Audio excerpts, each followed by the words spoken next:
विधानसभेच्या आणि विधान परिषदेच्या विरोधी पक्षनेत्यांना याचा तपशीलच माहीत नाही, चर्चा कशाची करणार?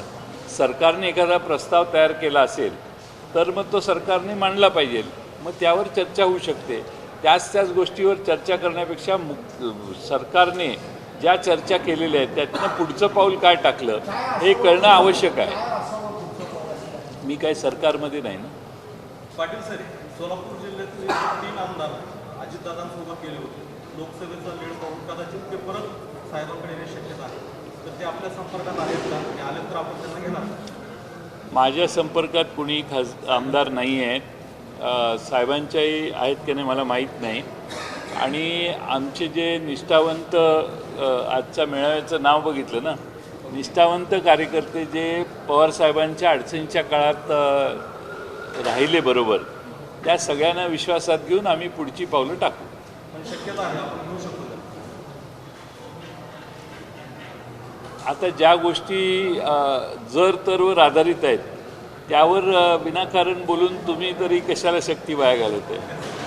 म्हणजे आम्ही आमचं काम सुरू केलेलं आहे. आमचे कार्यकर्ते भेटत आहेत. लोकांचा जनमानसाचा किती मोठा पाठिंबा तुतारी वाजवणाऱ्या माणसाला आहे हे तुम्ही धैर्यशील पाटील खासदार साहेब इथं मोहिते पाटील आहेत, त्या इथं बसलेले आहेत, त्यांनी अनुभवलेलं आहे.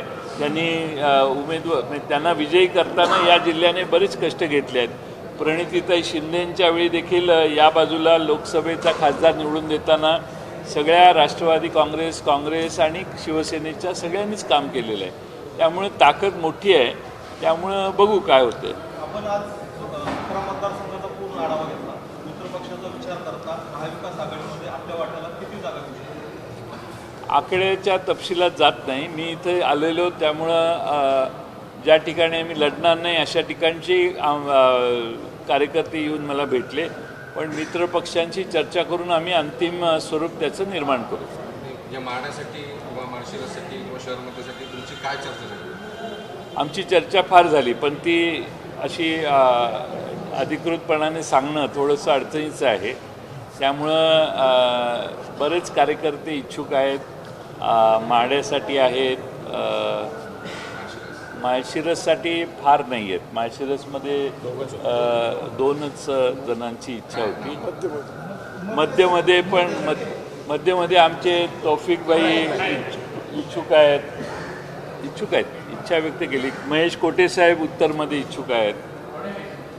आता हे सगळे जर गेले तर तुम्हालाच कुणाला उमेदवारी द्यायची विचारू. तुम्ही आम्हाला योग्य सल्ला द्याल. हो, ताईंनी मागितली आहे दक्षिणची. नाही, आता असं आहे की आम्ही चर्चा केलेली आहे. कुणाला काय अर्ज भरायला सांगितले नाही. वेगळ्या लोकांनी इथं येऊन आपली इच्छा व्यक्त केलेली आहे. तर असे मी प्रत्येक जिल्ह्यात जातो आहे. प्रत्येक मतदारसंघातल्या कार्यकर्त्यांना त्या जिल्ह्याच्या ठिकाणी किंवा जमलं तर ऑन द वे भेटतो आहे. तर ते वेगळ्या ठिकाणी वेगळे अपेक्षा लोक व्यक्त करत आहेत. काँग्रेसने काय केलं आहे, 11 विधानसभा मतदारसंघासाठी उमेदवारी अर्ज इच्छुकांचे मागवले आणि 20,000 रुपये फी ठेवली. तर तुम्ही 11 विधानसभेसाठी मागवणार किती फी ठेवणार असं काय? आम्ही जिथं लढणार आहे ते महाविकास आघाडीच्या बरोबर आमची इतर पक्षांची चर्चा झाली की आम्ही मग त्या मतदारसंघातल्या कार्यकर्त्यांना अधिकृतपणाने अर्ज करायला सांगू. पक्षाने फी ठेवायची का नाही ठेवायची याच्याविषयी अजून कोणताही निर्णय घेतलेला नाही.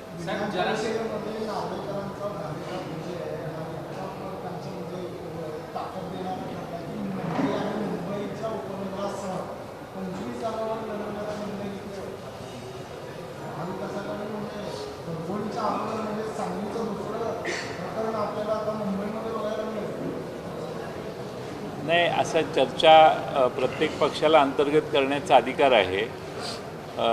म्हणून आम्ही बरीच चर्चा केलेली अंतर्गत. पण मी म्हणूनच मुद्दामून महाविकास आघाडीला कुठं अडचण होऊ नये म्हणून आम्ही संयमाने काम करतो आहे.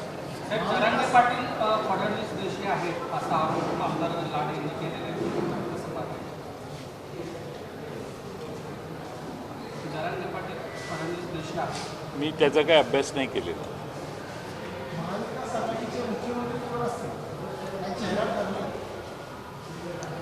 मी तुमचं पहिल्यांदा आभार मानेन की महाविकास आघाडीचा मुख्यमंत्री येणार याची मानसिकता तुमची झालेली आहे. आता तुम्ही आम्हाला अधिकार दिल्यावर आम्ही एकत्रित बसून ठरवू काय करायचं. जागा 170च्या वर जागा येतील. महाविकास आघाडीची लाटच आहे आणि केंद्र सरकारपेक्षा राज्य सरकारच्या कामगिरीवर जनता जास्त नाराज आहे महाराष्ट्रात. त्यामुळे आम्हाला जास्त जागा मिळतील असं वाटतं.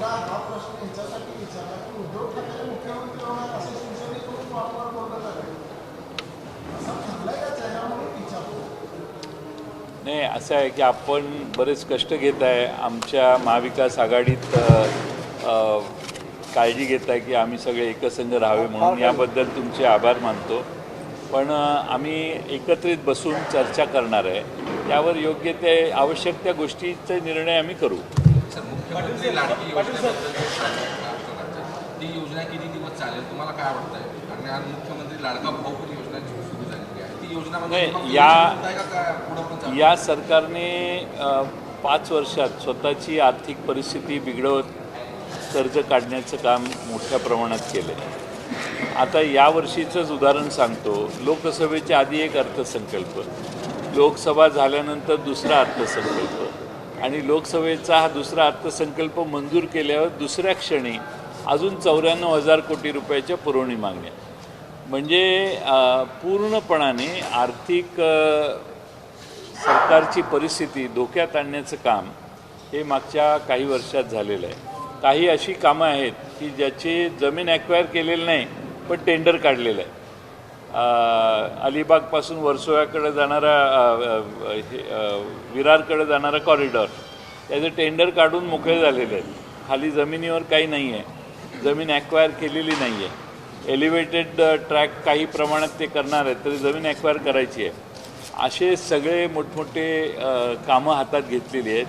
त्या सर्व कामांना पूर्ण करण्याची क्षमता सरकारची नाही आहे. आणि त्याचबरोबर आता लोकसभेचा निकाल लागल्यामुळं पूर्ण घाबरलेलं आहे सरकार. घाबरलेलं असल्यामुळं आता फक्त चंद्र आणून देण्याचं बाकी आहे. तुम्ही चंद्राची मागणी जर केली तर चंद्रही आणून देतील. रोज सकाळी नव्या घोषणा चालू आहेत. त्याचा बोजा किती, त्याची इम्प्लिमेंटेशन कसं करणार याविषयी काही नक्की ठरलेलं नाही. त्यामुळं लोकांना ही तात्पुरते काही लोकांची नाराजी जी आहे ती कमी करण्याचं काही प्रमाणात हे प्रयत्न करत आहे. आम्ही महाविकास आघाडी म्हणून अजून जाहीरनामा काढलेला नाही. आम्ही जाहीरनामा काढू त्यावेळी महाराष्ट्रातल्या जनतेची सेवा कशी पुढच्या 5 वर्षात उत्तमपणाने करू आणि हा सावळा गोंधळ बंद करण्याचं, राज्यात चालू असणारा प्रचंड मोठा भ्रष्टाचार थांबवण्याचं काम हे कसं करणार आहे ते आम्ही आमच्या आघाडीच्या जाहीरनाम्याच्या वेळी आपल्या सगळ्यांना सांगू. ही योजना किती दिवस चालेल काय वाटतं तुम्हाला? म्हणजे फक्त इलेक्शन पुरता का त्याच्यानंतर पण कंटिन्यू होईल का? तुम्हाला काय वाटतंय? एवढं बोजा आहे काय? असं आहे की ज्यांना हा प्रश्न कोणालाही आता सत्तेतल्या माणसाला विचारलं तर ती कायम आम्ही चालवणार असंच म्हणणार, कारण त्यांची ताकद नाही आम्ही थांबवणार म्हणायची.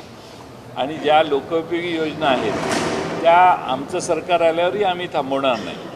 त्यामुळं लोकांच्यात गैरसमज नसावा. ज्या चांगल्या योजना आहेत, जर कमी पैसे दिले असतील तर त्याचा वेगळा विचार करून आणखीन कशी सेवा चांगली करता येईल हे सकारात्मक आम्ही राज्य सरकार आमचं आल्यावर करणार आहोत.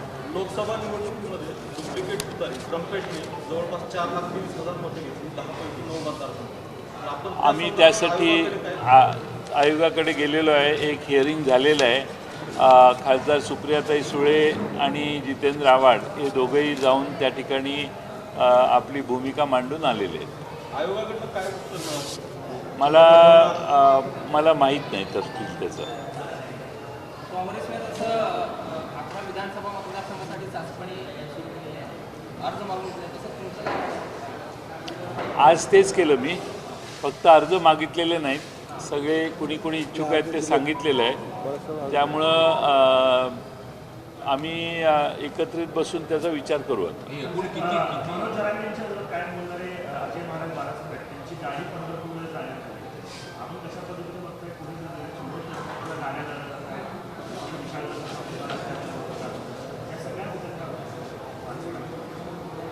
नाही, विशाळगडची घटना मी मगाशी माझी भूमिका मांडलेली आहे. हे तुम्ही जे म्हणताय त्याची मला माहिती नाही. तुम्ही आत्ता सांगते हीच फर्स्ट इन्फॉर्मेशन आहे. मला माहिती घ्यावी लागेल.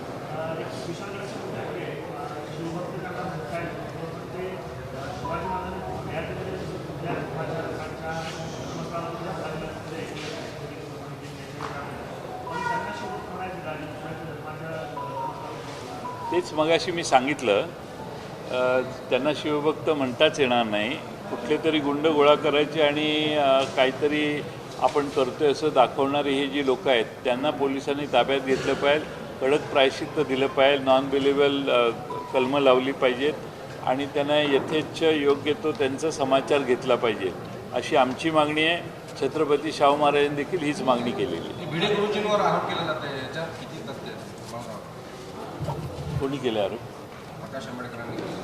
प्रकाश आंबेडकरांनी आरोप केले की याच्यामध्ये भिडे गुरुजींच्या विचारांच्या लोकांनी जे काही केलेलं आहे, ते भरपूर कृत्य जे केलेलं आहे ते भिडे गुरुजींचं समर्थक आहे. अलीकडच्या काळामध्ये सातारला पुसेसावळीला जी घटना झाली, ही घटना झाली, त्यात त्यांच्याशी संबंधित बरीच लोक आढळलेली आहेत. त्यामुळं ती एक गंभीर गोष्ट आहे आणि अशा घटना करण्याचं काम ठरवून केलं जातं आहे असा निष्कर्ष देखील पोलिसांनी काढलेला असेल असं मला वाटते. त्यामुळं प्रकाश आंबेडकर जे म्हणत आहेत ते त्या दृष्टीनं त्याचा संदर्भ असा जुळतो. त्यामुळे प्रकाश आंबेडकर म्हणत आहेत ते त्यांची माहिती योग्य असेल असं मला वाटतं. मागील काही ऐतिहासिक किल्ले असतील किंवा पौराणिक संदर्भ असतील, या सगळ्या संदर्भामध्ये वादग्रस्त विधान करण्यामध्ये लोकांची वादग्रस्त अलीकडंच एक मागच्या ह्याच्यातही असंच वादग्रस्त विधान त्यांनी केलं मागच्या 2-3 आठवड्यापूर्वी. अशी गोष्टी वादग्रस्त विधानं करण्यामुळे ते ज्यांच्याबरोबर ते आहेत राजकीयदृष्ट्या ज्यांचं काम करतात त्या लोकांनाही त्यांची अडचण होत असेल असं माझा अंदाज आहे.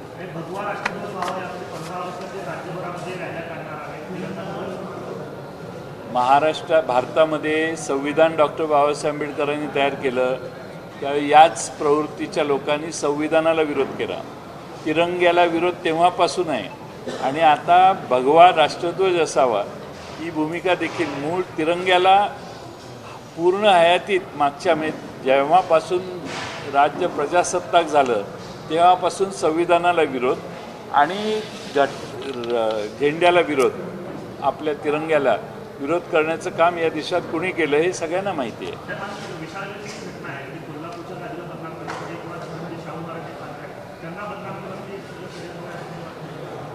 विशाळगडची घटना ही हिंदू मुस्लिमांचं ऐक्य अतिशय खंबीरपणानं महाराष्ट्रात आहे, त्याला छेद देण्याचा प्रयत्न करण्यासाठी केली असेल असा माझा अंदाज आहे. असा आरोप करतात की राष्ट्रवादी काँग्रेसला फक्त मुस्लिमांची मते पाहिजे, पण अशा घटनावेळी कोणी राष्ट्रवादी काँग्रेसचे जिल्हाध्यक्ष बी पाटील 48 तास कंटिन्युअस त्यात इन्व्हॉल्व होते. छत्रपती शाहू महाराजांच्या बरोबर सतेज पाटील, बंटी पाटील आणि बी पाटील एकत्रित गेले. त्या तिथं ज्यांच्यावर हल्ला झाला त्यांना सगळे धान्य आणि बाकीच्या किट पुरवण्यासाठी स्वतः बी पाटील पुढं गेलेले आहेत. राष्ट्रवादीचे आमचे सगळे कार्यकर्ते त्यात आहेत आणि त्यात कोणत्याही परिस्थितीत त्यांच्यावर झालेल्या हल्ल्याचा राष्ट्रवादीने, मी आत्ता ही 4थी प्रेस कॉन्फरन्स आहे, मी त्याचा निषेध करतो. स्थानिक प्रश्न आहे. वरून मंगल दिसतं, आतून मंगल आहे. तुम्ही ती दंगल थांबवलीच्या नाही, क्लिअर बोलावं. ती आम्हाला सगळं माहिती आहे, फक्त तुमच्या कोणाला पाहिजे. वरून मंगल आहे, आतून मंगल आहे. दंगल थांबली का? आतल्या दंगलीचा तुमचा काही संबंध नाही. जनता वरून समोर काय दिसतं याला महत्त्व देते. आम्ही ज्यांना पुढाकार घ्यायला सांगू त्यांना जनतेने पाठिंबा दिला, तर मग तुम्ही जे दंगल म्हणताय आतून, ती सगळे दंगलीत सहभागी असणारे त्या माणसाला पाठिंबा देतील एवढं काम आम्ही करू. तुम्ही काय काळजी करू नका.